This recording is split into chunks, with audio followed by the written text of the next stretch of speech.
Speaking of Ukraine, it has now been a week since that Russian invasion began there, and this morning the attacks continue. Let's get right to Ron in the newsroom with the latest this morning. Ron? Well, the Russian assault on the city of Kharkiv, which is the second largest city and is not that far away from the capital of Kiev, continues.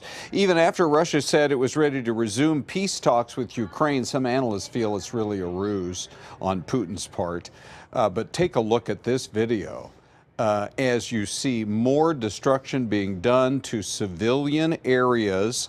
This is a security service office, and it is on fire after Russian shelling. And look at the rescue of one person still alive, but in the rubble. Rescuers doing all they could to try to look for other people who might have survived it. Ukraine's President Volodymyr Zelensky saying the escalation of attacks on crowded cities and in civilian areas is a blatant terror campaign. While President Biden warned that if Putin didn't pay a price for his aggression, that aggression wouldn't stop with one country. Many people are concerned he might, if there's not a big enough fight over Ukraine, try to continue into other of the former Soviet republics.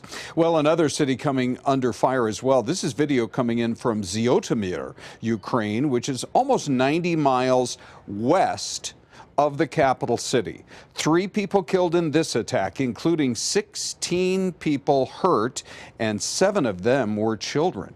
The state emergency services adding that a dozen people were rescued from a basement. People go down into their basements, they go down into subway tunnels, looking to try to get some protection from these Russian missile attacks. There's also a report that the Russians attacked a maternity hospital in this area, although we're told that nobody was hurt or injured there, but it just raises the outrage level even higher that a maternity hospital or ward would be hit.